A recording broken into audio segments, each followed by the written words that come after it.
அஸ்ஸலாமு அலைக்கும் வரஹ்மத்துல்லாஹி வபரகாத்துஹு.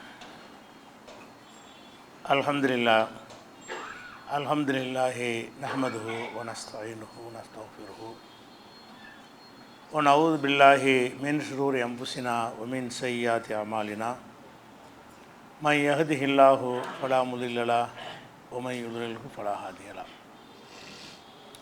வ அஷ்ஹது அன் லா இலாஹா இல்லல்லாஹு வஹ்தஹு லா ஷரீக லஹு வ அஷ்ஹது அன்ன முஹம்மதன் அப்துஹு வ ரசூலுஹு அம்மா பஅத். கண்ணியத்திற்குரிய எல்லாம் வல்ல அல்லாஹு ஜல்ல ஷானஹு தஆலாவின் நல்லடியார்களே, அல்லாஹ்வுடைய நேசர்களிலே முதலிடத்தில் இருக்கின்ற நபிமார்கள் அவர்கள் எந்த ஒரு கட்டத்திலையும் மனிதத்தன்மைக்கு அப்பாற்பட்டவர்களாகவோ அல்லாஹ்வுடைய அதிகாரங்களை பெற்றவர்களாகவோ இருக்கவில்லை. எல்லா மனிதர்களைப் போலத்தான் இந்த உலகத்தில் வாழ்ந்திருக்கிறார்கள் என்பதை நம்ம பார்த்து வருகிறோம்.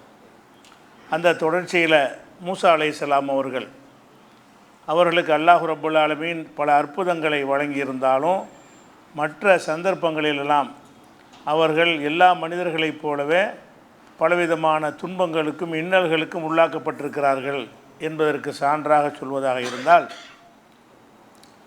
அவங்கள அல்லாஹ் ரப்புல் ஆலமீன் என்ன செய்கிறான்னு கேட்டால், தௌராத்துங்கிற வேதம் கொடுப்பதற்காக வேண்டி 40 நாள் அவங்கள நோன்பு இருக்க சொல்லி 40வது நாளில் என்ன செய்கிறான்னு கேட்டால் தூர் சீனா மலைக்கு வர சொல்கிறான். உனக்கு வேதம் தர வேண்டி இருக்கிறது, அதுக்காக வேண்டி என்ன செய்யணும்னா முதல்ல 30 நாள் என்று சொல்லி அப்புறம் 40 நாட்கள் அவரை தவம் இருக்க சொல்கிறான், நோன்பு வைக்க சொல்லிவிட்டு 40வது நாளில் நீ அங்கே வந்துரு, தூர் சீனா மலைக்கு எல்லாம் வர சொல்கிறான். தூருங்கிற மலைக்கு அந்த இடத்துல வச்சு தான் அல்லாஹ் தௌராத்துங்கிற வேதத்தை கொடுக்குறான். அந்த வேதத்தையும் எழுத்து மானமாகத்தான் கொடுக்குறான். தௌராத்துங்கிற வேதம் நபியாக அனுப்பப்படுறாங்கள அப்போ கொடுக்கப்படலை, ஃபிரௌனுக்கு பிரச்சாரம் பண்ணுற போதும் கொடுக்கப்படவில்லை. எப்போ இந்த தௌராத்து வேதம் கொடுக்கப்படுது என்று சொன்னால், ஃபிரௌனிடமிருந்து அந்த மக்களெல்லாம் மீட்டெடுத்த பிறகு, இஸ்ரவேலுங்கிற ஒரு சமுதாயம் மட்டும் தனி இனமாக மாறிய பிறகு அவங்களுக்கு வழிகாட்டுவதற்காக வேண்டி அல்லாஹ் என்ன செய்கிறான், தௌராத்தை கொடுப்பதற்கு வர சொல்கிறான்.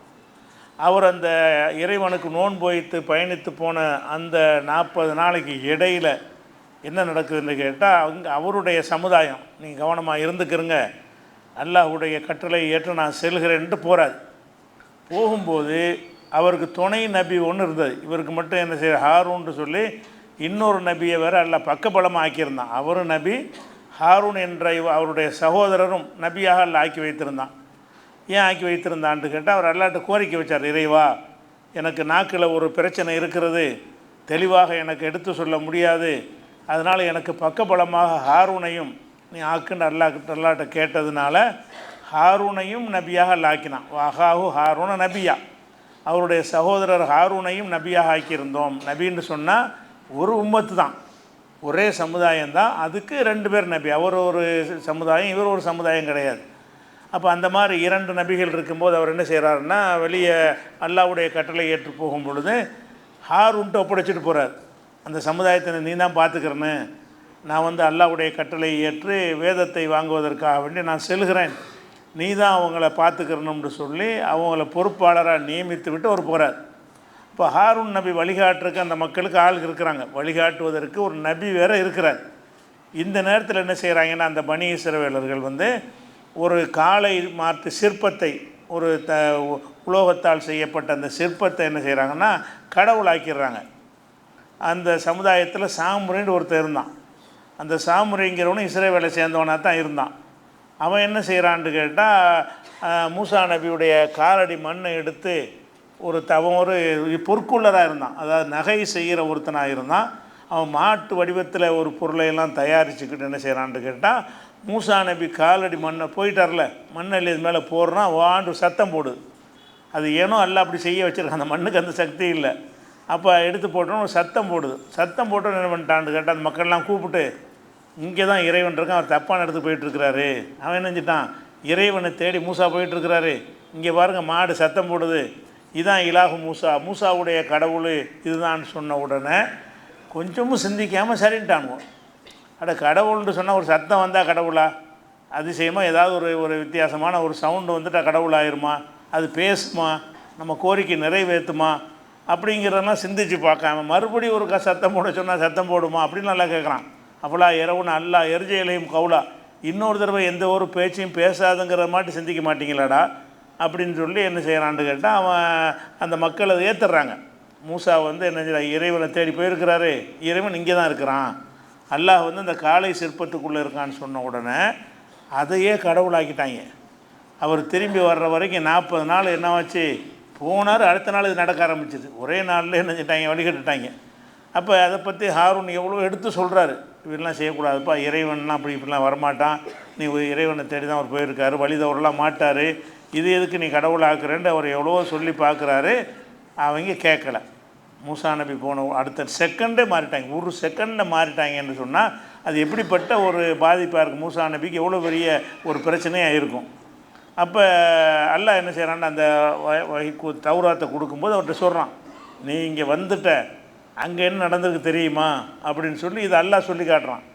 நீ வந்த பிறகு உன் சமுதாயம் வந்து இந்த காளை சிற்பத்தை வணங்குறவங்களாங்க மாறிட்டாங்க, எல்லாமே தடுமாறிட்டவன கோபமாக என்ன செய்கிறாரு, வர்றார், திரும்பி வர்றாரு சமுதாயத்திட்ட. வந்தால் எல்லாம் காளை மாட்டு சிற்பத்தை வணங்கக்கூடிய காளை மாட்டையே கடவுளாக்கி, காளை கன்று வந்து சிற்பம் மாதிரி சிலை மாதிரி செய்து அதை வணங்கக்கூடிய மக்களாக எல்லோரும் மாறிட்டாங்க. அதான் கடவுள் அப்படின்னு சொல்லி வழிபாடு நடத்தக்கூடியவர்களாக மாறிட்டாங்க. சின்ன ஒரு இடைவெளியில் ஒரு நபி இருக்கும் பொழுது இப்படி ஆகிட்டாங்க. இதில் பல விஷயம் நம்ம பார்க்க வேண்டியிருக்கு. என்னென்னு கேட்டால், இவர் நல்ல ஒரு நோக்கத்துக்கு தானே போயிருக்காரு, அவருக்கு வந்து இங்கே நடக்கிற எதுவுமே தெரியலை. 40 நாளில் நடந்துக்கிட்ட எந்த ஒரு விஷயமுமே தெரியலை. அல்லாஹ் வகையில் சொல்லி கொடுத்தான். அப்போ தான் தெரியுது, நீ இங்கே வந்துட்ட, நல்ல நோக்கத்துக்கு உன்னை வரவழைச்சிட்டேன், ஆனால் அங்கே உன்னுடைய சமுதாயம் வந்து கெட்டு போயிட்டாங்க, அவங்க வந்து சிலை வணக்கம் செய்யக்கூடியவங்களாக மாறிட்டாங்கன்ட்டு அல்லாஹ் சொன்ன பிறகு தான் தெரிகிறது. வந்த உடனே அந்த சம்பவத்தை அல்லாஹ் சொல்லி காட்டுறான். 7வது சூறாவில் 150வது வசனத்தை சொல்லுகிறான். பலம்மா ரஜா மூசா இலா கோமி கல்பான் அசிபா, மூசா அவர்கள் கட்டும் கோபத்தோடவும் கவலையோடவும் என்ன செய்கிறாங்க, அவங்க சமுதாயத்தை நோக்கி திரும்பி வர்றாங்க. கோபம் வரும்ல, இந்த மாதிரி வழிகட்டாங்கன்னு கேட்ட உடனே கோவப்பட்டு வர்றாங்க. கால பேசமா ஹலப்து பூனி மிம்பாதி, நான் போன பிறகு நீங்கள் செஞ்ச காரியம் மகா கெட்ட காரியமாக இருக்கிறது. அஜில்தும் அம்ர ரப்பிக்கும், உங்கள் இறைவனுடைய கட்டளையை நீங்கள் வந்து மீறி விட்டீர்களா, அல்லாஹ்வுடைய கட்டளையை மீறி நீங்கள் செஞ்ச இந்த செயல் வந்து சரியில்லை என்று சொல்லிவிட்டு வாழ்க்கல் அல்வாக, அந்த தௌராத்து வேதத்தை அல்லாஹ் பலகைகளில் எழுதி கொடுத்துருக்குறான், அதை தூக்கி வெறிகிறார் கோபத்தில். இந்த மாதிரி செஞ்சு இதை பார்த்த உடனே அவருக்கு வந்த கோபம் கையில் இருக்கிறது வேத புத்தகமாச்சுன்னு கூட அவர் தெரியலை. அப்படி எல்லாம் சொல்லிக்கிறார். வாழ்க்கல் அல்வாக, அந்த வேதம் எழுதப்பட்ட பலகைகளை தூக்கி வீசினார். வீசிட்டு என்ன செஞ்சார்னு கேட்டால், அவர் ஹாரூன் தானே இருக்கார், ஹாரூனுடைய தலையை பிடிச்சி என்ன செய்கிறாரு, இழுக்கிற ஹாரூன் தலைமுடியை பிடிச்சி இழுத்து, என்ன உன்னை என்ன எப்படி நான் விட்டுட்டு போனேன், இவ்வளோ கெட்டு போயிருக்கிறாங்க, நீ என்ன செஞ்சுக்கிட்டு இருந்த அப்படின்னு ஹாரூனை வந்து கண்டிக்கிறார். ஹால் அப்படின்னா உண்மை இன்னல் கோம இஸ்தலாஃபூனி ஓ காது எத்துலூனி, அவர் ஹாரூன் சொல்கிறாரு, இவங்க என்னை உன்னைய மாதிரி வந்து மதிக்கிறார்களா, இல்லை என்னை ரொம்ப அற்பமாக கருதுறாங்க, நான் எவ்வளோ சொல்லி பார்த்தாலும் போய வேலையை பார்த்துக்கிட்டுங்கிறாங்க. இவர் நபி தான், ஆனால் மூசா நபி கொடுத்த ஒரு மரியாதை இவங்க ஹாரூனுக்கு கொடுக்கல. அது சொல்லி காட்டுறாரு. இன்னல் கோம இஸ்தலாஃபூனி, என் சமுதாயத்தில் உள்ளவர்கள் வந்து என்னை ரொம்ப அற்பமாக சீப்பாக கருதுகிறாங்க. ஓ காது எத்துலூனி, என்னை கொல்ல முயற்சிட்டாங்க, நான் வந்து இதை தப்புன்னு சொன்னால் என்னையே கொலை செய்யும் அளவுக்கு அவர்கள் நினைச்சிட்டாங்க, வந்துட்டாங்க. அதனால தான் நான் வந்து தடுக்க முடியலைன்னா சொல்ல கேட்டால் தானே முடியும், நான் சொல்ல போனால் என்னை கொலை செய்ய முயற்சிக்கிறார்கள், அப்படிங்கிறதுனால தான் என்னால் அதை தடுக்க முடியலை. பல துஷ்மித் பியல் ஆதா, எதிரிகளுக்கு ஒரு சந்தோஷத்தை என்னை வைத்து நீ சந்தோஷத்தை கொடுத்துடாத, என்னை போட்டு நீ வந்து தடையை பிடிச்சி இழுத்தன்னு சொன்னால் அவங்களுக்கு சந்தோஷமாக இருக்கும். நமக்கு நமக்கு வேண்டப்பட்ட ஒரு ஆளை வந்து அடிக்கிறாங்கன்னா நமக்கு சந்தோஷம் வரும்ல, எதிரி அடிக்கிறாங்கன்னா. அந்த மாதிரி என்ன செய்கிறாருன்னு கேட்டால், அவங்களுக்கு ஒரு கேலி பொருளை என்னை ஆக்கிறாத அப்படின்னு மூசா நபிகிட்ட அவர் சொல்லிவிட்டு அவர் அதுக்கு சமாதானம் சொல்கிறார். அப்போ இதெல்லாம் என்னென்னு கேட்டு 7வது சூறாவில் 150வது வசனத்தில் இருக்குது. அப்போ ஹாரூன் வந்து இவர் சொன்னதுங்கிறது தெரியலை, ஹாரூன் தான் இது காரணமாக இருப்பார்னு அவர் மேலே கோவப்படுறாரு. மூசா நபியாக இருந்தாலும் பல விஷயங்கள் அவருக்கு தெரியவே இல்லை. அதுபோக இவ்வளோ ஆழமாக நபியின் மூலமாக அஸ்திவாரம் போடப்பட்டு வளர்த்த ஒரு சமுதாயம் ஒரு செகண்டில் மாறினா அவர் எவ்வளோ பெரிய மன உளைச்சலுக்கு ஆளாவார். நபிக்கு வந்து ஒரே ஒரு ஆள் போயிட்டா கூட ரொம்ப கவலைப்படுவாங்க.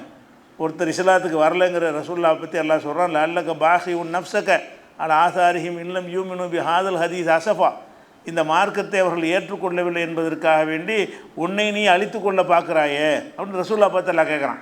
இஸ்லாத்துக்கு ஒருத்தன் வரலைன்னா கவலைப்படுறாங்க. ரசூல் அவன் வர மாட்டேங்கிறானே, இவன் வர மாட்டேங்கிறானே, இவ்வளோ பேருக்கு சொல்கிறான் வரலையே, அவ்வளோ பேருக்கு சொல்கிறான் வரலையேன்னு சொல்லி ஒருத்தர் வரவில்லை என்று சொன்னால் அது பெரிய கவலையை ரசூல் ஸல்லல்லாஹு அலைஹி வஸல்லம் அவர்களுக்கு ஏற்படுத்துன்னு உன்னை நீ அழித்து கொள்ள பார்க்குறாய். அந்த கவலை எந்த அளவுக்கு இருந்துச்சுங்கிறான், நீ சொன்னதை அந்த மக்கள் கேட்கலைங்கிறதுக்காக நீ கவலைப்பட்டு உன்னை அழிச்சிக்கிறாத அப்படிங்கிற அளவுக்கு கடும் கவலைப்படுறாங்க.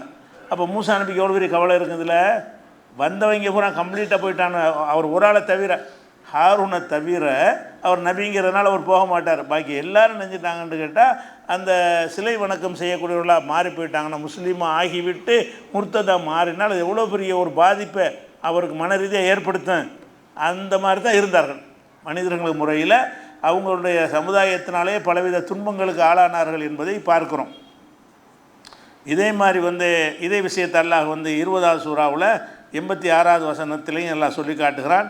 ஒமா ஆஜலக்கான் கௌமிக்கு யா மூசா, மூசாவே உன் சமுதாயத்தை விட்டுட்டு வேகமாக வந்திருக்கிறியே, என்ன செய்தின்னு நல்லா கேட்குறான். அந்த தூர் மலைக்கு வந்த உடனே அவர் சொல்கிறார், காலகும் உலாயாலா சரி, அவர்கள் எனக்கு பின்னாடி நான் விட்டுட்டு வந்திருக்கிறேன். அஜில்த்து இலைக்கில் ரெப்பி தரலா, இறைவா அவனுடைய திருப்தியை பெறுவதற்காக நான் வேகமாக வந்துட்டேன் அப்படின்னு அவர் சொல்லுவார். அப்போ சொல்லுவார், காலப்ப இன்னா ஃபத்தன்னா கௌமக மிம்பாதிக்க, நீ வந்த பிறகு உன் சமுதாயத்தை நம்ம சோதித்து பார்த்துட்டோம், அதாவது காளமாட்டை வணங்குறவங்களாக ஆக்கிவிட்டோம். வல்லல்லஹுமு சாமுரிங்கிறவன் அவங்கள வழிகெடுத்து விட்டான் என்ற செய்தி அல்லாஹ் தான் என்ன செய்கிறான், அவருக்கு சொல்லி கொடுக்குறான். அதுக்குரிய ஆதாரம். இப்போ ரஜா மூசா இலா கோமி கல்பான், மூசா நபி நெஞ்சார் கோபமாக வந்தாருங்கிற இந்த செய்தியை 20வது சூறாவில் 86வது வசனத்திலையும் இருக்கிறது. அதே மாதிரி ஹாரூனும் நெஞ்சார் உரிய வேலையை கரெக்டாக செஞ்சாருங்கிறது நல்லா குர்ஆனில் சொல்லி காட்டுறான். அவர் கொலை செய்வோன்னு மிரட்டல் இருந்தும் கூட அவர் சொல்லாமல் இல்லை, சொல்லியும் அவர்கள் கேட்கலை. அது அல்லாஹ் சொல்லி காட்டுறான். வழக்கது காலலகும் ஹாரூனும் மின் கபுலு, அதற்கு முன்னர் ஹாரூன் அந்த மக்களுக்கு சொல்லி இருந்தார், யா கோமி இன்னமா ஃபுதின்தும் பிஹி, மக்களே இந்த காலை சிற்பத்தின் மூலமாக நீங்கள் சோதிக்கப்படுறீங்க, அல்ல டெஸ்ட்டு பண்ணுறதுக்காக வேண்டி இப்படி ஒரு சத்தத்தை வர வச்சு எத்தனை பேர் நீங்கள் இஸ்லாத்தில் இருக்கிறீங்க, எத்தனை பேர் போகிறீங்கன்னு கண்டுபிடிக்கிறதுக்காக வேண்டி உங்களை அல்லாஹ் சோதித்து பார்க்குறான்.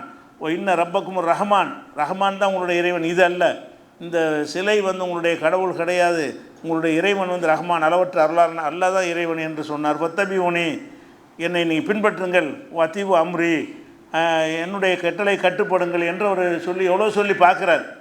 அவங்க என்ன செஞ்சாங்க, லன் நப்ரஹ அலைஹி ஆக்கிஃபீன ஹத்தா இர்ஜி அலைனா மூசா திரும்பி வர்றவங்க நான் இதில் தான் இருப்பேன்ட்டாங்க. மூசா சொல்கிறேன், நீ என்ன சொல்கிறது, மூசா நபி எங்களுக்கு திரும்பி இந்த உண்மையை சொல்கிற வரைக்கும் நாங்கள் இந்த சிலையை தான் வணங்கிக்கிட்டு இருப்போம் அப்படின்னு சொல்லி அவர் மறுத்தார்கள்ங்கிற விஷயத்தையும் 20வது சூறாவில் 91வது வசனத்தில் நல்லா சொல்லி காட்டுகிறான்.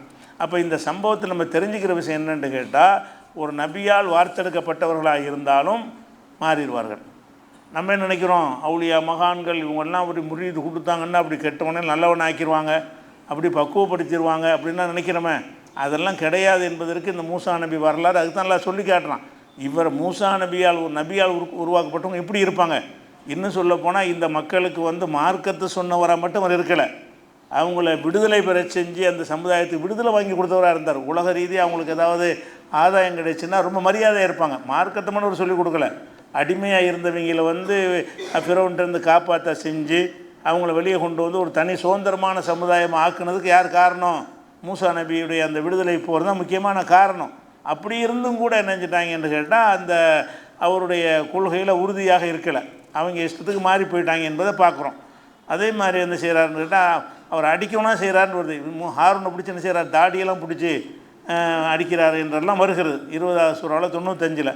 அப்போ இந்த அளவுக்கு ஒரு சமுதாயம் கெட்டு போய்விட்டதையும் அது மூசா நபிக்கே தெரியாமல் இருந்ததையும் ஹாரூன் நபி சொல்லி கூட அவங்க கேட்கலை என்பதையும் இதெல்லாம் பார்க்கும்போது என்ன வழங்குதுன்னா, இது எவ்வளோ பெரிய ஒரு மன துன்பத்துக்கு உள்ளாக்கப்படுவார். நபி என்றால் நினச்சதெல்லாம் செய்வார்னு சொன்னால் அவருக்கு இந்த மாதிரி கவலை இல்லாமல் ஆக்கியிருக்கலாமே.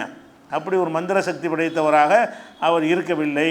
அதுக்கு எல்லாம் கேள்வி கேட்குறான், ஏண்டா நீங்கள் அதை போய் சிலையை பிடிச்சிக்கிட்டு கடவுள்னு சொல்கிறீங்களே, அவ்வளோ வேறும் அன்னஹூ லாயு கல்லிமுகம், அந்த சிலை உன்னை பேசுமா, சத்தம் போட்டுச்சின்னு சொல்லி அதுக்கு பின்னாடி போயிட்டு அது பேசுமா, வலா எஹதிஹிம் சபீலா, ஏதாவது வழியை காட்டுமா, நேர் வழி கேட்டால் என்னென்னு தெரியுமா, எப்படி போகிறது, அந்த தெருவுக்கு எப்படி போகணும் அதை வழிகாட்டுமா, ஒன்றும் இல்லாத பிடிச்சி கடவுள்னு நினைக்கிறீங்களான்னு என்ன செய்கிறாரு, அவ்வளோலாம் சொல்லி பார்க்குறாங்க, ஒன்றுமே அவங்க கேட்கலைங்கிற ஒரு விஷயத்தை பார்க்குறோம்.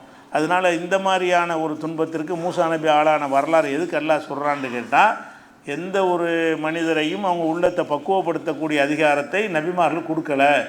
அதைக்கு ஆதாரமாக இருக்கிறது அவங்க எவ்வளோ பெரிய மன உளைச்சலுக்கு உள்ளாவார்கள். அவங்களே மன உளைச்சலாக இருந்தால் உங்கள் மன உளைச்சலை எப்படி தீர்ப்பாங்க? நபிமார்கள் அவங்களே பல மன உளைச்சலுக்கு கவலைக்கு மேலே கவலைக்கு ஆளாக இருக்கிறார் என்பதை பார்க்குறோம். அதை விட முக்கியமான என்னென்னு கேட்டால், ஃபிரௌன்கிட்டருந்து எதிர்த்து மூசா நபி பிரச்சாரம் பண்ணுறாங்க. ஒரு கட்டத்துக்கு மேலே என்ன செய்கிறான்னு அவன் டவுன் ஆகிக்கிட்டு இருக்கிறான். இவங்க பிரச்சாரம் பண்ணுறாங்க, சூனியக்காரரோட போட்டிலாம் வைக்கிறான். அதுலேயும் மூசா நபி ஜெயிச்சிடுறாங்க. இவங்களுக்கு சப்போர்ட் அதிகரிக்கிறது. அப்போ இது இப்படி விட்டுட்டு இருந்தோம்னு சொன்னால் நம்முடைய ஆட்சிக்கு பாதிப்பு வரும் என்பதற்காக வேண்டி ஃபிரௌன் என்ன செய்கிறான்னு கேட்டால், எல்லாரையும் காலி பண்ணிட்டு உத்தரவு போட்டுறான். எல்லாம் ஒருத்தரை விட அது இஸ்ரவேல்காரங்க எவனையும் விடக்கூடாது என்று உத்தரவு போட்டு அனைவரையும் காலி பண்ணணும்ன்ற ஒரு உத்தரவு போட்ட விஷயம் மூசா நபிக்கு இறைவனால் தெரிவிக்கப்படுகிறது.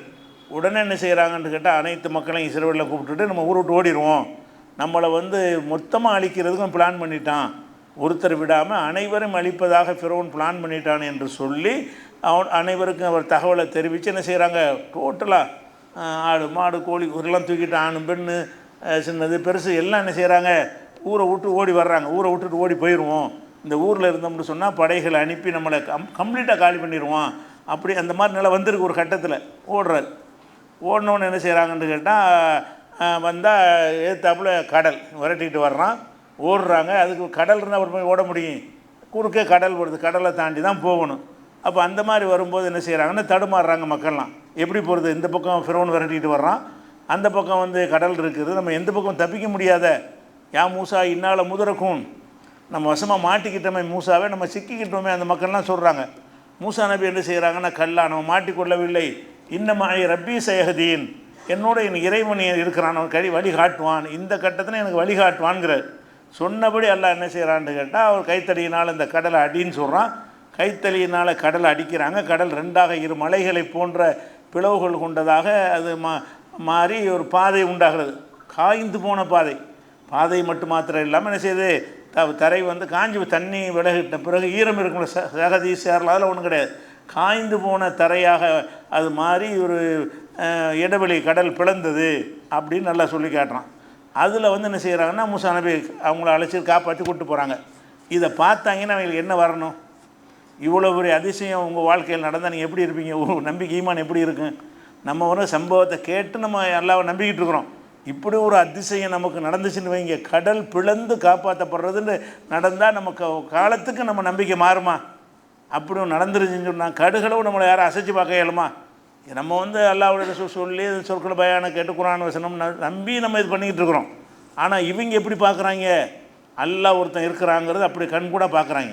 இவ்வளோ ஒரு சக்தி மந்த ஒரு அரசன் விரட்டி கொண்டு வருகிறான், அந்த பக்கம் தப்பிக்க முடியாது, எந்த பக்கம் தப்பிக்க முடியாதுங்கிற ஒரு கட்டத்தில், அதாவது கதை முடிஞ்சிருச்சுங்கிற ஒரு கட்டத்தில் எல்லாம் என்ன செய்கிறான்னு கேட்டால், கடலில் ஒரு படகை அனுப்பி ஒரு கப்பலை அனுப்பி காப்பாற்றினா கூட ஒரு சாதாரணமாக எடுத்துகிட்டு போயிடலாம். கடல் தண்ணி விலகுமா? முதல்ல தண்ணி கேப் இருக்கிற இடத்துலலாம் ஒன்றா சேர்வது தான் தண்ணியுடைய இயல்பு. ஒரு பாறையை விளக்குனா கூட இப்போ அது ஒரு லாஜிக்கை நம்ம ஏற்றுக்கிற முடியும். பாறையை விளக்கி அப்படின்னா பாறை விளக்குனா விலகி நின்றுடும். தண்ணி விலகி நிற்க மாட்டேன், என்ன தண்ணி அடித்தாலும் செய்யாது, தண்ணி ஒன்றா சேர்ந்துக்கிறோம். அப்போ தண்ணீரை ரெண்டாக பிரிப்பது என்பதுங்கிறது நடக்கவே முடியாது என்று மனிதன் விளங்கி வைத்திருக்கிற ஒரு விஷயம், அதிசயம் உங்களுக்கு நடக்கிறது. அப்போ தண்ணீர் இரண்டாக பிளந்து இந்த படை முழுவதும் இந்த மக்கள் முழுவதும் தப்பி செல்கிற அளவுக்கு வருகிறது. இவங்க அந்த கடைசி சேரும்போது இவன் என்ன செய்கிறான், அப்போ தான் விரட்டிக்கிட்டு இவனும் உள்ளே நுழையிறான். இந்த பாதை நம்மளும் போகலாம் போல இருக்குது அப்படின்னு நினைத்துட்டு உள்ளே வரும்பொழுது தான் அவங்க வெளியேறி போயிடுறாங்க. இவன் கடலுக்குள்ளே வந்த உடனே மூழ்கடிச்சு என்ன செய்கிறான், ஃபிரௌன் மாத்திரம் இல்லாமல் எல்லாருமே அவங்க அழிக்கப்படுறாங்க. அப்போ அழிக்கப்பட்டவொன்னே இதை கண்ணால் பார்க்குறாங்க. யார் பார்க்குறா? இஸ்ரவேல் மக்கள் இவ்வளோ நாள் பட்ட கஷ்டத்தையும் பார்த்துட்டு, அந்த கஷ்டத்திலேருந்து அல்லாஹ் எப்படி நம்மளை காப்பாற்றிருக்கிறான் என்ற அந்த அதிசயத்தை பார்த்து என்ன செய்கிறாங்க, அனுபவிக்கிறாங்க. அதை பற்றி எல்லாம் சொல்லும் பொழுது 7வது சூறாவில் 136வது வசனத்தில் சொல்லி காட்டுகிறான், ஓ ஜாவசனாபி பனி இஸ்ராயில் அல் பஹர, இஸ்ரவேல் மக்களை கடல் கடக்க செய்தோம். இந்த கடலை பிளந்து கடலுக்கு இப்போ இந்த பக்கத்தை கொண்டு நினைஞ்சோம், அவங்களை காப்பாற்றணுமா? பார்த்தின உடனே ஃபத்தவலா கௌமின் யாக்கிஃபுன் அல் அஸ்னாமில்லஹும், அந்த கடலை தாண்டி அங்கே ஒரு மக்கள் இருக்கிறாங்க. கடலை கடந்து வர்றாங்க, வேறு ஊர் மக்கள் என்ன செய்கிறாங்க, அந்த இடத்துல ஒரு சமுதாயம் இருக்கிறாங்க. அவங்க என்ன செய்கிறாங்கன்னா, யாக்கிஃபுன் அல் அஸ்னாமில்லஹும், அவங்க தங்களுடைய சிலைகளை வைத்து வழிபட்டுட்டு இருக்கிறாங்க. கடல்லேருந்து காப்பாற்றி கொண்டு போன உடனே முதல் காட்சியாக என்ன தெரியுது, பக்கத்து ஊர் தான் தெரிகிறது. அந்த ஊரில் என்ன நடக்குதுன்னு கேட்டால் சிலைகளை வைத்து வணங்கக்கூடிய ஒரு மக்களை பார்க்கிறார்கள். உடனே காலு யா மூசா, மூசாவிடத்தில் கேட்குறாங்க, மூசாவே இஜல்லனா இலாகன் கமாலகம் ஆலிஹா, இவங்களுக்கு நிறைய கடவுள் இருக்கிறவங்க நமக்கும் ஆக்கி கொடுக்குறாங்க. அவங்க சிலை வணக்கத்தை கடவுள் நினச்சி வணங்கிட்டு இருக்கிறாங்க. மூசாட்ட கேட்குறாங்க, அவங்களுக்கும் ரொம்ப கடவுள், நமக்கு மட்டும் ஒன்றா, நமக்கும் ஆக்கி கொடு, அவர்களுக்கு இருப்பதை போல் எங்களுக்கு இந்த மாதிரி கொஞ்சம் சிலைகளை உண்டாக்கி கொடு, எங்களுக்கும் சில கடவுளை உண்டாக்கி கொடுன்னு சொல்லி அவங்க கேட்குறாங்க. இப்படி எவனாச்சும் எப்போ கேட்குறாங்க? இப்போ தான் அல்லாவுடைய வல்லமையை பார்த்துட்டு வெளியே வந்திருக்கிறாங்க. அதிசயத்தை பார்த்து விட்டு இப்போ தான் கடலில் மூழ்காமல் தப்பிச்சு வந்திருக்கிறாங்க. எதிரி அழிக்கப்பட்டதை பார்க்குறாங்க. ஒரு இறைவன் தான் இருக்கிறான் என்பதை உறுதிப்பட அறிந்து கொண்டு அடுத்த செகண்ட் என்ன செய்கிறாங்க என்று கேட்டால், இது மாதிரி எங்களுக்கு வேணுங்கிறாங்க. அவர்கள் பல சிலை வணக்கத்தை பார்த்துட்டு அவங்களுக்கு மட்டும் ரொம்ப அங்கனவுன்னு நிறைய வச்சுக்கிட்டு இருக்கிறாங்க. நமக்கு மட்டும் ஒரே ஒரு அல்லா மட்டும்தானா? ஒரே ஒரு அல்லா போதுங்கிறது எல்லாம் காட்டிட்டான்ல. காட்டுனதுக்கு பிறகு இதை கேட்குறாங்க. இப்போ தான் கடந்த உடன் நடக்குது, அப்படி தான் நல்லா சொல்கிறான். கடலை கடந்த உடனே நடந்த சம்பவம் என்னன்னு கேட்டால், எங்களுக்கு நிறைய கடவுள் உண்டாக எப்போனாச்சும் கேட்பானா? உலகத்தில் எந்த ஒரு சமுதாயத்துக்காவது இப்படி ஒரு அதிசயம் நிகழ்ந்திருக்குமே. ஆனால் அவன் அடுத்த நிமிஷம் என்ன செய்வான்? ஒரு இறை கொள்கையில் உறுதியாவானே தவிர ஒரு இறை கொள்கைக்கு மாற்றமான நம்பிக்கை உனக்கு வரவே வர்றதுக்கு எந்த ஒரு லாஜிக்குமே இல்லை. இவங்களுக்கு வந்துச்சு. அப்போ அவர் கேட்டால், இன்னக்கும் கவுமுன் தஜ்ஹலூன், சரியான மடப்பயிர்களாக இருக்கிற என்ன அப்படி கேட்குறாரு மூசா நபி. சரியான மடையர்களாக இருக்கிறீர்களா, என்னடா கேட்குறீங்க? எதுக்கு இந்த வார்த்தையில் அடங்கிறது? ஏன் மடையருங்கிறாரு? இப்போ தான் ஒரு இறைவன்கிறது அதில் உங்களுக்கு காட்டியிருக்கிறான், உங்கள் கண்ணால் பார்த்துருக்குறீங்க, அறிவுக்குன்னு உணர்ந்துருக்கிறீங்க. இப்போ வந்துக்கிட்டு இதே மாதிரி நிறைய வேணும்னா நீங்கள் மடையன் தானே, மடக்கூட்டமாக இருக்கிறீர்கள்னு அவர் கண்டிக்கிற விஷயத்தை பார்க்குறோம் 7:136. இது என்ன மாதிரியான ஒரு நிலையை மூசா நபிக்கு ஏற்படுத்தும்? இவ்வளோ கஷ்டப்பட்டு இவங்களை ஓட்டிகிட்டு தப்பிச்சிட்டு வந்தால் அடுத்த செகண்டு சிலை வணக்கத்தை கேட்குறாங்க, நம்மள்கிட்ட கேட்குறாங்க. இப்போ நம்மள்கிட்ட கேட்குறாங்கன்னா அது எவ்வளோ பெரிய பாதிப்பு, எவ்வளோ பெரிய மன உளைச்சல், ஒரு சங்கடத்தை ஏற்படுத்தும். அப்படி தான் எல்லாம் ஆக்கி வச்சுருந்தான். அந்த மனிதர்கள் சந்திக்கிற அனைத்து பிரச்சனைகளையும், அனைத்து பிரச்சனைகள் அதோட தாண்டிய பிரச்சனைகளை சந்தித்தார்கள். இது தான் ரசூல்லாவும் சொல்லி காட்டுறாங்க. எப்படி காட்டுறாங்க? ரசூல்லா காலத்தில் இப்படி நடந்துச்சு. ஆனால் ரசூல்லா காலத்தில் உள்ள மக்கள் இப்படி ஒரு அதிசயத்தை அனுபவிக்காமல் நடக்குது. இப்போ மக்கா வெற்றிக்கு பிறகு என்ன செய்கிறாங்கன்னா, ரசூல்லா ஹுனைன் போருக்கு போகிறாங்க. மக்காவுடைய வெற்றி அடைஞ்ச பிறகு அதே பிரயாணத்தில் தான் ஹுனைன் போர் நடக்குது. மக்காவை ஜெயித்த பிறகு அங்கிருந்து என்ன செய்கிறாங்க, அடுத்து ஹுனைன்கிற பகுதிக்கு படை திரட்டிட்டு போய்கிட்டு இருக்கிற வழியில் இதே மாதிரி ஒரு மரத்தை வச்சு மக்கள்லாம் வழிபட்டுட்டு இருக்கிற காட்சியை பார்க்குறாங்க. ராத் வன்வாத்துங்கிற பேரில் ஒரு மரம் இருக்கிறது. அந்த மரத்தில் வாழை வீட்டி எல்லாத்தையும் கட்டி தொங்க விட்ருவாங்க, அது நோக்கம் நிறைவேறுவதற்காக வேண்டி. அந்த மாதிரியான ஒரு மரத்தை எல்லோரும் பார்க்குறாங்க. பார்த்தோன்னே ரசூல்லாட்ட கேட்குறாங்க, அல்லாஹ்வுடைய தூதரை, அந்த இவங்களுக்கு மட்டும் மரம் நமக்கு ஒன்று இருந்தால் நல்லா இருக்குமாங்கிறாங்க. பிரயாணம் பண்ணி போய்கிட்டு இருக்கும்போது என்ன கேட்குறாங்க, அவர்களுக்கு மட்டும் வழிபாட்டுறதுக்கு ஒரு மரம் வச்சுக்கிட்டு இருக்கிறாங்க, நமக்கு ஒன்று இருந்தால் நல்லா இருக்குமே அப்படின்னு ரசூல்லாட்டே கேட்டார்கள். அப்போ ரசூல்லா என்ன கேட்டாங்கன்னா, அது டிட்டோ அப்படியே மூசா அனுப்பிட்ட அவங்க கேட்ட மாதிரி இருக்குங்கிறாங்க. நீங்கள் என்ன மாதிரி கேள்வி கேட்குறீங்க? மூசா நபியிடத்தில் அவருடைய சமுதாயத்தவர் என்ன கேட்டார்களோ அதையே கேட்குறீர்கள். இந்த வசனத்தை ஓதி காட்டுறாங்க. எங்களுக்கு அதை அவர்களுக்கு இருப்பது போல கடவுளை உண்டாக்கித்தா என்று கேட்டார்களே, அதே மாதிரி கேட்குறீர்கள். தர்க்கப்புன்னு சொன்ன மண்கான கவுலகும், உங்களுக்கு முன் சென்ற சமுதாயத்தினுடைய வழிமுறை ஜானுக்கு ஜான் பின்பற்றுவீர்கள். அவன் சொன்ன அப்படி சொல்கிறீங்க. நீங்கள் என்ன செய்வீங்கன்னா, அவன் என்னென்னலாம் செஞ்சானோ அதையெல்லாம் ஜானுக்கு ஜான் முளத்துக்கு மூலம் நீங்கள் பின்பற்றுவீர்கள் அப்படின்னு சொல்லிவிட்டு இதை சொல்லி காட்டுறாங்க. உங்களுடைய கேள்வி என்ன மாதிரி இருக்குது என்று கேட்டால், மூசா நபியிடத்தில் அந்த சமுதாயம் கேட்டார்களே அந்த மாதிரி இருக்குது என்று சொல்கிறாங்க. அப்படி சொன்னாலும் மூசா நபியுடைய சமுதாயம் கேட்டதுக்கு ஒன்றும் சமம் கிடையாது. மூசா நபி சமுதாயம் அல்லாஹ்வுடைய வல்லமையை பார்த்துட்டு கேட்டாங்க. இவங்க பார்க்காம நம்பிக்கை கொண்டவங்க. இவங்க என்ன செஞ்சாங்க, மக்கா முஸ்லீம்களெல்லாம் அல்லாஹ்வுடைய இப்படி எந்த ஒரு அதிசயத்தையாவது பார்த்தாங்களா? ரசூலை மட்டும் பார்த்தாங்களே தவிர அவங்க எந்த ஒரு இந்த மாதிரியான அல்லாஹ்வுடைய வல்லமையை காட்டக்கூடிய ஒரு அதிசய நிகழ்வு ஒன்றையும் என்ன செய்யலை, பார்க்கலை. ஆனாலும் என்ன செய்கிறாங்கன்னா, இது அதோடு கம்பேர் பண்ணால் இது சின்னது தான். அவங்க செஞ்சதோடு கம்பேர் பண்ணால் இது சின்னது. ஆனால் இதுவும் செய்யக்கூடாதுல்ல. இவங்க இன்னொரு அதிசயத்தை பார்த்துருக்குறாங்கல்ல. எந்த ஊரில் விரட்டி அடித்தாலும் அந்த ஊரை இப்போ தான் ஜெயிச்சிருக்காங்க மக்காவை. ஒரு சொட்டு ரத்தம் சிந்தாமல், கத்தி எடுக்காமல், ஊரே சரணடைஞ்சு போய் கைப்பற்றி அதை ஊர் ஜெயிக்கிறேன். அது ஒரு அற்புதம் தானே. இது கடல்லேருந்து மூசாவை காப்பாற்றின அற்புதம் மாதிரி தான் இது. வேறு வகையான ஒரு அதிசயத்தை நல்லா காப்பாற்றுறான். விரட்டி விட்ட ஆட்கள் என்ன செய்கிறாங்க, திரும்ப மக்காவை ஜெயிக்கிறாங்க. எந்த யுத்தமும் நடக்கவே இல்லை. மக்காவுக்கு படையெடுத்து ரசூல்லா வந்தாங்களே, போரா நடந்துச்சு. அவன் கதவை சத்துக்குள்ள உட்காந்துட்டானுமோ. மக்காவுக்கு ரசூல்லா வந்தவொன்னே என்ன செய்யலை, யாரும் அவர் வீட்டுக்குள்ளே யாரெல்லாம் இருந்துகிறீர்களோ அவர்களுக்கெல்லாம் அடைக்கணும், ஒன்றும் செய்ய மாட்டோம் அப்படின்னு ஒரு அறிவிப்பு கொடுக்குறாங்க. அனைவரும் கதவை சாத்தி உள்ளே உட்காந்துட்டாங்க. இவங்களா போனாங்க, இவங்களா காப்பாவுக்கு போனாங்க, கைப்பற்றினாங்க, தொழுவுனாங்க, சிலைகள்லாம் அதோடய தள்ளினாங்க. அந்த மாதிரி எல்லாம் ஒரு வெற்றியை கொடுத்தான். அதுவே ஒரு விதமான வெற்றி தானே. மூசா நபிக்கு கொடுத்த மாதிரியான ஒரு வெற்றியை தான் அல்லாஹ் கொடுத்துருக்கோம். அதை பார்த்துருக்குறாங்க. அப்படி அல்லாஹ் நினச்சா இப்படியெல்லாம் செய்வானேன்னு நினைக்கக்கூடியவர்கள் மரம் கேட்குறாங்க. அதே மாதிரி எங்களுக்கும் தாங்கன்னு கேட்குறாங்க. அவர்களுக்கு மரம் இருப்பதை போல் எங்களுக்கும் வேணுமென்று கேட்குறார்கள் என்று பார்க்குறோம். அப்போ இதே மாதிரியான ஒரு விஷயத்தை தான் மூசா நபியுடைய காலத்தில் அந்த சமுதாயம் அவருக்கு துன்பம் பண்ண காசி பார்க்குறோம். அதே மாதிரி அல்லாஹ் என்ன செய்கிறான்னா, இவங்களுக்கு ஒரு புனித பூமியை வாக்களிக்கிறான் மூசா நபி காலத்தில். இந்த புனித பூமினா ஜெருசலம். இந்த ஜெருசலத்தை நீங்கள் என்ன செய்யுங்க, உங்களுக்கு எல்லாம் வாக்களித்துக்கிறான், வாங்க நம்ம போவோம் அப்படின்ட்டு மூசா நபி கூப்பிட்றாங்க. ஆனால் ஜெருசலம்ங்கிற அந்த ஊர் காலியாக இருக்கலை. அங்கே ஒரு கூட்டம் ஆதிக்கம் செலுத்திக்கிட்டு இருக்குது. வெறுமனே உள்ள புட்டல்வெளி கிடையாது, அது ஒரு ஊராக இருக்கிறது. அங்கே ஒரு சில மக்கள் இருக்கிறாங்க. அல்லாஹ் என்ன சொல்கிறான்னு கேட்டால், இது நமக்குன்னு எல்லாம் வாக்களிச்சிட்டான், நம்ம உள்ளே போய் ஜெயிச்சிடலாம், அவங்கள வாங்க போவோன்ற கூட என்ன செய்கிறாங்கன்னு கேட்டால், காலு அவங்கெல்லாம் சொல்கிறாங்க, இன்னால் அன்னது குலஹா அபதா மாதாமு ஃபீஹா. அவங்க அங்கே உள்ள மக்கள் இருக்கிறாங்க, வலிமையான ஆளுக்கு இருக்கிறாங்க, அவங்க இருக்கிற வரைக்கும் நாங்கள் வரமாட்டோம். ஃபதுஹப் அந்த ரப்புக்கு காத்திலா, நீனும் உன்னுடைய இறைவனும் போய் சண்டை போடுங்க. இன்னா ஹாகுனா காயுதும், நாங்கள் இங்கேயே இருக்கிறோம், போய் ஜெயிச்சுட்டு வாங்க, நான் உள்ளே வர்றோங்கிறாங்க. நீனும் அல்லாவும் போய் என்ன செய்யுங்க, அந்த ஜெருசலத்தில் உள்ள எதிரிகளை அழிச்சு விட்டு காலி பண்ணிட்டோம் அப்படின்னு சொல்லுங்க, நாங்கள் வர்றோம். எப்படிப்பட்டவங்களா இருக்காங்கன்னு பாருங்கள். அப்போ மூசா நபி அவங்களுக்கு ஒரு நன்மை தரக்கூடிய ஒரு விஷயத்துக்கு அழைக்கிறாங்க. அழைக்கும்போது கூட ஒத்துழைக்க மாட்டேன்ட்டாங்க. அல்லாஹ் நினச்சா கண்டிப்பாக வெற்றியை தருவான், அந்த கடலை பிளந்து காப்பாற்றின இறைவன் இதுக்கு வாக்களித்திருக்கும்போது வெற்றியை தரமாட்டான் நம்பணுமா இல்லையா? ஒன்றுமா அதுக்கு நம்ப மாட்டேங்கிறாங்க. நம்பாமல் என்ன செய்கிறாங்க, இதுக அந்த ரப்புக்கு காத்திலா இன்னா ஹாகுனா காயுதும், நாங்கள் இங்கேயே இருக்கிறோம், நீனும் இறைவனும் போய் சண்டை போடுங்கிறாங்க. மூசா நபி சொல்கிறாங்க, ரப்பி இன்னி லா முலிக்கு இல்லா நப்சி வாகை, இறைவா எனக்கு என்னையும் என் சகோதரனை யாருமே இல்லை, அம்புட்டு பேர் சொன்னாங்கன்றதெல்லாம் சொல்லி காட்டுறோம். மூசா நபி அல்லாட்ட முறையிறார், யாரெல்லாம் போருக்கு வந்தால் நானும் ஹாரூன் தான் போகணும், வேறு யாரும் என்கிட்ட இல்லை. என்ன பண்ண அர்த்தம், ஒட்டு மொத்தமாக எதிர்த்துருக்குறீங்க.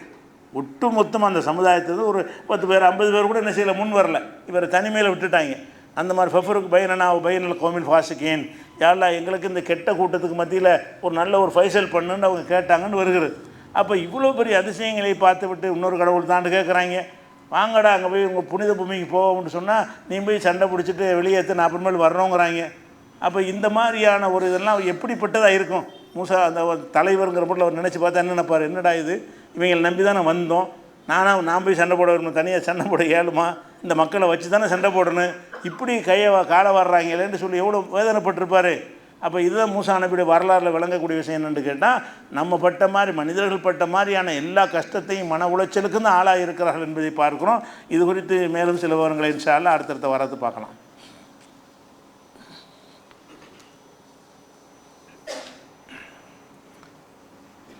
அன்பிற்குரிய சகோதர சகோதரிகளை, 2 நாட்களுக்கு முன்னாடி தமிழகத்தில் ஒரு சட்டம் நிறைவேற்றப்பட்டிருக்கிறது. அது என்ன சட்டம் என்று சொன்னால், இந்த வட்டிக்கு கடன் வாங்குகிறாங்க இல்லையா, இந்த வட்டிக்கு கடன் வாங்குவது பல வகையில் இருக்கிறது. ஒன்று வங்கியில் வாங்குவாங்க, அல்லது அரசாங்கத்தில் ரிசர்வ் பேங்கில் அனுமதிக்கப்பட்ட வட்டி கம்பெனிகள், பஜாஜ் முத்தூட்னு கவர்மெண்ட்டில் பர்மிஷன் வாங்கி நடத்தக்கூடிய அந்த நிறுவனங்கள்லையும் போய் என்ன செய்வாங்க, கடன் வாங்குவாங்க. இது அல்லாமல் அவன் கையில் ஒரு 10 லட்சம் 20 லட்சம் வச்சுக்கிட்டு கந்து வட்டி கொடுப்பாங்க. அது எந்த ஒரு ரெக்கார்டும் இருக்காது, பர்மிஷனும் இருக்காது. அவன் பாட்டு என்ன செய்வான்னு கேட்டால் மீட்ரு வட்டி தான் எல்லாம். இந்த வட்டிக்கு கொடுக்குறதுக்கு அரசாங்கத்தில் ஒரு சட்டம் இருக்குது. எந்த ஒரு தனியார் வட்டி கொடுக்குறதா இருந்தாலும் 18%, 18னா மாதத்துக்கு 1.5% வரும், வருஷத்துக்கு 18%. அதாவது 1 லட்ச ரூபா நீங்கள் கடன் வாங்கினீங்கன்னா ஒரு வருஷத்தில் 18,000 அளவுக்கு நீங்கள் வட்டி வாங்கிக்கலாம் அப்படிங்கிறது அந்த வட்டிக்காரங்களுக்கு ஒரு அனுமதிச்சிருக்கிறாங்க. வருஷத்துக்கு 18,000 ரூபான்னா மாதத்துக்கு எவ்வளோ வரும்னு பார்த்துக்கிறங்க, 1.5% 1,500 ரூபா வரும்.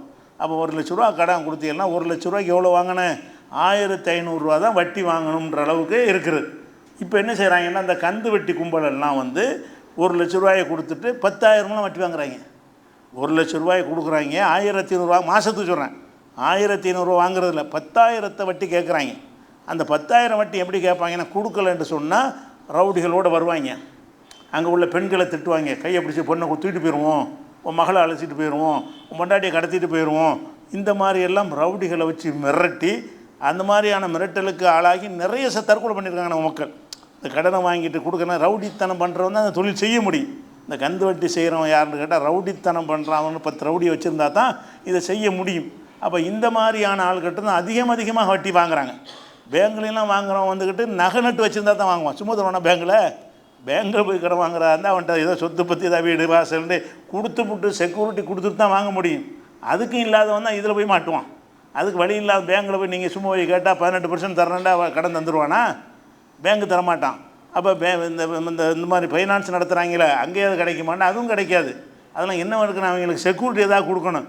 எந்த செக்யூரிட்டியும் இல்லாமல் யார் கொடுப்பானா அவங்க கொடுப்பாங்க. கொடுத்துட்டு இந்த வட்டிக்கு வாங்கிட்டான்னு சொன்னால் அதோடு முடிஞ்சு போச்சு. அவனை கசைக்கு புழிஞ்சு மிரட்டி முன்னாடியே கடத்திடுவோம், பிள்ளைய கடத்திடுவோம், பள்ளிக்கூடத்துக்கு போகிறத பார்க்குறேன், தூக்கிட்டு வந்துடுவோம், அப்படியான்னு சொல்லி 10 ரவுடிகள் போய் ஊரெல்லாம் பார்த்து சிரிக்கிற அளவுக்கு ரோட்டில் நின்று திட்டுவாங்க. அப்போ இப்படியான ஒரு நிலைக்காக வேண்டி தான் இந்த சட்டம் கொண்டு வந்திருக்கிறாங்க. என்ன கொண்டு வந்திருக்காங்கன்னு கேட்டால், அரசாங்கத்தில் அனுமதி பெற்ற நிறுவனங்களை தவிர யாரும் வட்டி தொழில் பண்ணக்கூடாது. அதாவது கவர்மெண்டில் ரிசர்வ் பேங்கில் பர்மிஷன் வாங்கினவங்க தான் அதை செய்யணும். அப்படி இல்லாமல் இந்த மாதிரி நான் கொடுத்துவிட்டு அதுக்கெல்லாம் 7 கோடி 8 கோடி ரூபா அந்த டெபாசிட் பண்ணி வச்சுருக்கணவங்க அவங்களுக்கு தான் பர்மிஷன் கொடுப்பான். அந்த மாதிரியான ஆட்கள் இல்லாமல் வட்டி தொழில் பண்ணிவிட்டு உங்களை மிரட்டினான்னு சொன்னால் நீங்கள் உடனே போலீஸில் போயிட வேண்டியதான். ஏன்னா சட்டம் கொடுக்குறதா வாங்குறதா இருந்தால் நீ ஒரு அதிகாரத்தை பயன்படுத்தி நீ வாங்க இயலாது. கோர்ட்டில் கேஸை போட்டு வாங்க, நான் கொடுத்தேன் தரமாட்டேங்கிறான்னு. அப்படி தான் சட்டத்தின்படி தான் அந்த கடனை வசூல் பண்ணணுமே தவிர சட்டவிரோதமாக அடியாட்களை வைத்து நீங்கள் கம்ப்ளைண்ட் மிரட்டினார்கள் என்று சொன்னால் அப்படி யாராவது வாங்கியிருந்தீங்கன்னா கடனை வாங்கிட்டு மிரட்டுறான் என்று தெரிய வந்துச்சுன்னு சொன்னால் உடனடியாக போலீஸில் கொடுத்தீங்கன்னா கம்ப்ளைண்ட் எடுப்பாங்க. அப்படி உங்கள்கிட்ட வந்து கேட்டு மிரட்டவனுக்கு அதிகாரம் கிடையாது.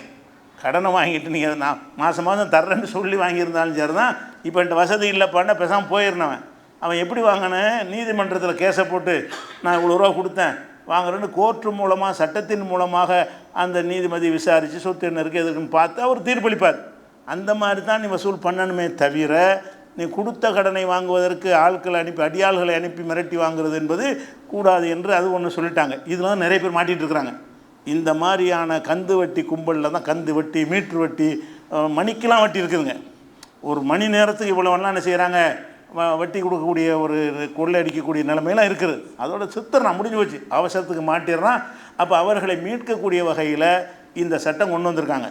யாராவது நீங்கள் யார்ட்டையா கடன் வாங்கி தெரியாதனமாக வாங்கியிருந்து மிரட்டிக்கிட்டு இருந்தான்னு சொன்னால் இப்போ என்கிட்ட வசதி இல்லை தர முடியாது, நீ நீதிமன்றத்தில் வழக்கு போட்டுக்க என்று இந்த கந்து வெட்டில் மாற்றவர்கள் என்ன செய்யலாம் சொல்லிவிட்டு மிரட்டினாங்க என்று சொல்லி போலீஸில் கம்ப்ளைண்ட் பண்ணால் உடனே அவங்கள அரெஸ்ட் பண்ணிடுவான், உங்களை மிரட்ட மாட்டான்.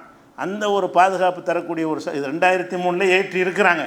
அது நடைமுறைக்கு வராமல் அதில் நிறைய ஓட்டைகள்லாம் இருந்ததுனால இப்போ மறுபடியும் ஒரு என்ன செய்யிருக்காங்க, அதை டெவலப் பண்ணி இந்த சட்டம் கொண்டு வந்திருக்கிறாங்க. அதனால் அந்த வட்டியில் இது மக்கள்கிட்ட கொண்டு போய் சேர்க்கணும். வட்டி வாங்க மார்க் அனுமதிக்கலை, இருந்தாலும் தெரியாதனமாக வாங்கி விட்டியா அதை வச்சுக்கிட்டு மிரட்டி நிறைய நம்ம சகோதரில் வாங்கி என்ன செய்யலாம், அந்த இவங்கிட்ட மாட்டிட்டு செத்துடுறான், தற்கொலை பண்ணி போடுறான். வட்டி அந்த கொடுக்க முடியாமல் பொண்டாட்டியை கற்பழிப்போம் தூக்கிட்டு போயிடுவோம். அப்படிலாம் பயங்காட்டுமே என்ன செய்வாங்கன்னா மன உளைச்சலுக்கு ஆளாகி உயிரை மாச்சிக்கிறாங்க விளங்காமல். அவங்களுக்கு வட்டியுடைய தீமையை சொல்வதோடு என்ன செய்யணும்னு கேட்டால் உனக்கு சட்ட பாதுகாப்பு இருக்குங்கிற சொல்லணும். அதே மாதிரி வங்கிகளில் கடன் வாங்குகிறான் பாருங்கள், வங்கிகளில் அல்லது இந்த மாதிரியான அனுமதிக்கப்பட்ட வங்கி பஜாஜ் மாதிரியான தனியார் நிறுவனங்களில் வாங்குறான்ல அவங்களுக்கும் சட்டம் போட்டிருக்காங்க. என்னென்னு கேட்டால் நீ கடன் கொடுக்கலாம், வங்கியில் அனுமதி வாங்கியிருக்கிறதுனால 18க்கு மேலே இருக்கக்கூடாது. ரெண்டாவது அந்த சட்டத்துக்கு அப்பாற்பட்ட ஆட்களை அடியாட்களை வைத்து வசூலிக்கக்கூடாது. முறைப்படி என்ன செய்யணும், அதிகாரிகள் போய் கேளுங்க, அதுக்கு ரிப்ளை கொடுங்க, எழுத்து மூலமாக கேளுங்க. அதுக்கு பிறகு நீங்கள் என்ன செய்யணும், அதுக்குரிய ஒரு நீதிமன்றத்தில் வழக்கை போட்டு தான் வாங்கணுமே தவிர அடியாள்களை வைத்து மிரட்டி வசூல் பண்ணுறதுக்கு அவங்களுக்கு தடை போட்டிருக்கு. பேங்கில் தான் செய்கிறானோ, பேங்கில் ஏதாவது கடனை கொடுத்துட்டான்னு சொன்னால் அது என்ன செய்வான், அடியாள்களை வச்சு மிரட்டி அவனை பேங்கு நடத்துகிறேன்னு பேராக இருக்குது, அவனை அடியாள் மூலமாக தான் மிரட்டுறாங்க, அடியாளுக்கு தான் பயப்படுவான்னு சொல்லி. அந்த மாதிரி எல்லாம் என்ன செய்கிறதுன்னு கேட்டால் அதுக்கெல்லாம் ஆப்பு வைக்கக்கூடிய வகையில் இந்த சட்டம் வந்திருக்குது. அதனால் இது குறித்த விழிப்புணர்வை மக்கள்கிட்ட கொண்டு போகணும். இந்த மாதிரி வாங்கியிருந்தேன்னா நீங்கள் அதுக்கு பயப்பட தேவையில்லை, வேணால் மிரட்டினான்னு சொன்னால் உடனே அருகில் உள்ள காவல் நிலையத்தை கூட கம்ப்ளைண்ட் எடுத்து அவன் சட்டமாக்கிட்டாங்கல்ல. இப்போ சட்டமாக்குனதுனால நீங்கள் எழுதி கொடுத்தா என்ன செய்யணும், கண்டிப்பாக அதுக்கு எஃப்ஐஆர் பதிவு போட்டு அவனை கூப்பிட்டு மிரட்டல் பண்ணி நீ கேட்கக்கூடாது. கேட்குறதா இருந்தால் கோர்ட் மூலமாக கேட்டுக்க. நீ சட்டத்தை கையில் எடுக்கக்கூடாது. நீ மிரட்டுறது அடிப்பேங்கிற உதைப்பேங்கிற நீ நான் கவர்மெண்ட் நடத்துகிற. அப்போ சட்டத்தின்படி ஒன்றை எப்படி வசூல் பண்ண வேண்டுமென்றால் நீதிமன்றத்தின் வழியாகத்தான் நீ வசூல் பண்ணணும்னு என்ன செய்வாங்க, போலீஸில் அவனை வார்ன் பண்ணிடுவாங்க, உங்களை கேட்க முடியாது. இதுக்கு பயந்து யார் தற்கொலை செஞ்சிடாதீங்க. இதை ஃபேஸ் பண்ணுறதுக்கு ஒரு நல்ல ஒரு சட்டமாக கொண்டு வந்திருக்கிறாள் என்பது ஒரு தகவலாக சொல்லிக் கொடுக்கணும். அஸ்ஸலாமு அலைக்கும்.